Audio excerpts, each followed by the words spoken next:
Good morning student. आज हम पढ़ने वाले हैं classification of environment of organization, संगठन के वातावरण का वर्गीकरण। प्रत्येक संस्था के वातावरण के दो वर्गों में विभक्त किया जाता है। पहला आंतरिक वातावरण, दूसरा बाह्य वातावरण। आंतरिक वातावरण में किसी संस्था के भीतर विद्यमान उन्हीं सभी शक्तियों या घटकों को सम्मिलित किया जाता है जो संस्था की सफलता को प्रभावित करते हैं। प्रत्येक संस्था का एक संगठन होता है जिसके माध्यम से वह अपना कार्य करती है। ये संगठन ही उसका आंतरिक वातावरण होता है। इसमें औपचारिक एवं अनौपचारिक दो ही प्रकार का वातावरण होता है।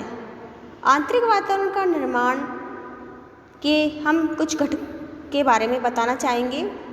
सबसे पहला है उद्देश्य एवं लक्ष्य, दूसरा संस्था की विचारधारा या दर्शन, तीसरा संस्था की नीतियाँ, नियम और विनियम, चौथा संस्था के संसाधन, पांचवा संस्था के संगठन संरचना, 6 कर्मचारी एवं अधिकारियों के बीच पारस्परिक संबंध एवं समन्वय, 7 उत्पाद एवं कार्य विधियाँ।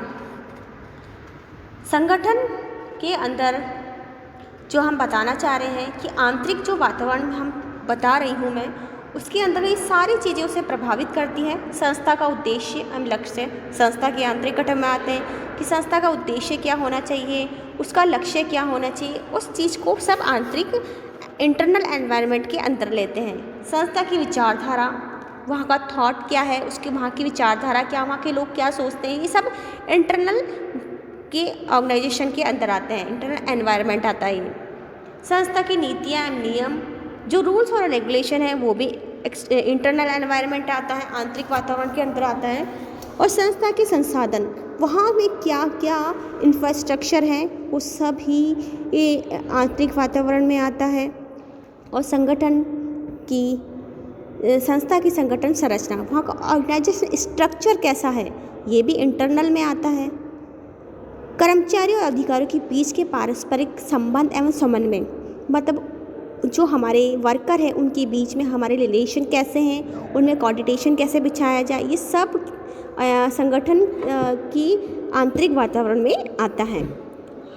उत्पादन एवं कार्य विधियाँ, जो वहाँ का प्रोडक्ट है, वहाँ का काम करने का जो टेक्निक है, ये सब आंतरिक वातावरण में आते हैं कि किस तरह से काम करना चाहिए, किस तरह से काम होना चाहिए, कि आंतरिक वातावरण में आता है। तो हम जो पढ़ रहे हैं आंतरिक और बाह्य वातावरण, तो आंतरिक वातावरण में ये सारी चीज़ें आती हैं।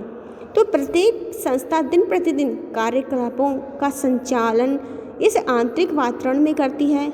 इसमें भी परिवर्तन होते हैं, किंतु इसमें होने वाले परिवर्तन पर संस्था के प्रबंधकों का सामान्यतः नियंत्रण होता है। अतः कई विद्वान संस्था के आंतरिक वातावरण को प्रबंधक के लिए कोई विशेष चुनौती नहीं मानते।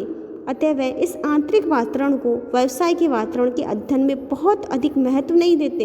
इसलिए कई विद्वान आंतरिक वातावरण के व्यवसाय का वातावरण की परिभाषा को सम्मिलित नहीं करते, क्योंकि यह वातावरण प्रबंधकों को द्वारा नियंत्रण योग्य होता है। तो ये जो सब चीज़ें हैं उनके लिए एक प्रबंधकों के द्वारा किया हुआ कार्य होता है, इसलिए इसे आंतरिक वातावरण की परिभाषा में सम्मिलित नहीं करते हैं। लेकिन इंटरनल और एक्सटर्नल दो तरह के एनवायरनमेंट एक ऑर्गेनाइजेशन संगठन में होते ही हैं। तो इस इंटरनल एनवायरनमेंट में ये सारी चीज़ें उसका महत्वपूर्ण एक रोल निभाती है, जिसमें ये इंटरनल कार्य होता है।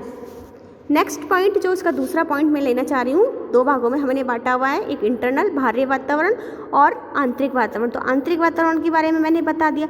बाह्य वातावरण में क्या है, संस्था के बाह्य वातावरण से तात्पर्य उसके अपने संपूर्ण बाह्य व्यवसायिक संसार से हैं। मतलब जो अभी तक इंटरनल मैंने बताया, उसके अलावा बाहर की जो भी है, मतलब जो भी कार्य हैं, वो सब बाह्य वातावरण में आएगी। इसमें वह सभी परिस्थितियाँ, समूह, घटक आदि सम्मिलित हैं जो किसी संस्था के निर्णयों कार्यकल्पों तथा संस्था को प्रभावित करते हैं। इसमें सभी आर्थिक, राजनीतिक, सामाजिक, सांस्कृतिक, तकनीकी, प्रबंधकीय घटक सम्मिलित किए जाते हैं। मतलब क्या है, आर्थिक, राजनीतिक, पॉलिटिकल, जो कल्चर सोसाइटी है, सामाजिक, सांस्कृतिक जो हमारे कल्चर हैं, टेक्निक है, प्रबंधकीय जो घटक हैं, सभी बाहरी वातावरण में सम्मिलित होते हैं और किसी भी संस्था की कार्यप्रणाली की सफलता को प्रभावित करते हैं। और ये सभी चीज़ें उस संगठन को बहुत आराम तरीके से प्रभावित करते हैं कि ये सब उस पर प्रभावित करते हैं कि संगठन से इन पे बहुत ही बड़ा प्रभाव पड़ता है।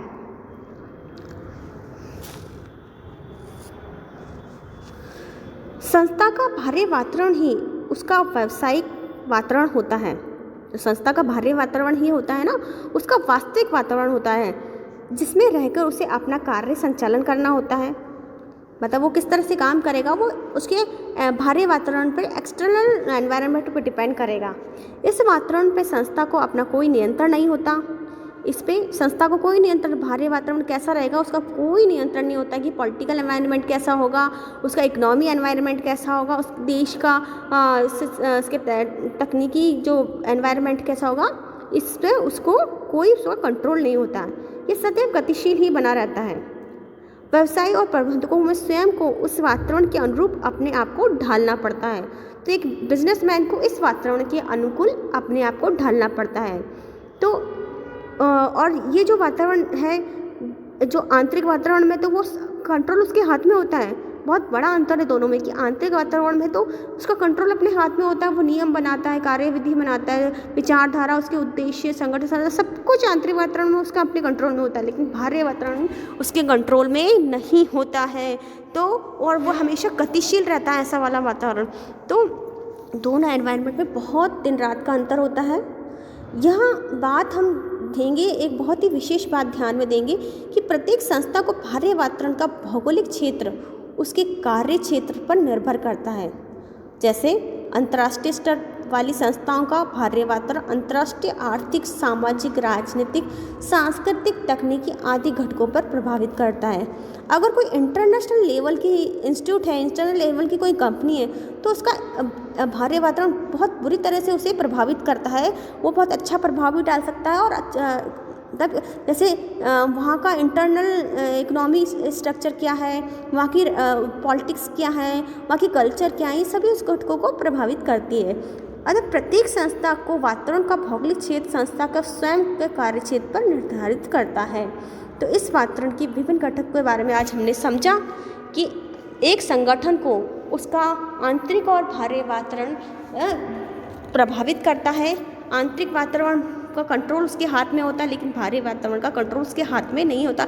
लेकिन ये दोनों ही वातावरण जो मैंने आपको बताया, एनवायरनमेंट, ये एक संस्था के लिए बहुत ही उपयोगी भूमिका निभाते हैं। और कोई भी संस्था अपने ऑर्गेनाइजेशन को जब लेके चलती है तो इन दोनों एनवायरनमेंट का ही ध्यान उसको रखना पड़ता है कि वो अपने संस्था की, अपने प्रोडक्ट की, अपनी कंपनी को कैसे बनाए रखें समाज के अंदर, देश के अंदर। तो इन दोनों एनवायरनमेंट में उसे बहुत ही ज़्यादा तरीके से ध्यान देना पड़ता है। तो ये बहुत ही इम्पोर्टेंट रोल निभाता है ये एनवायरनमेंट।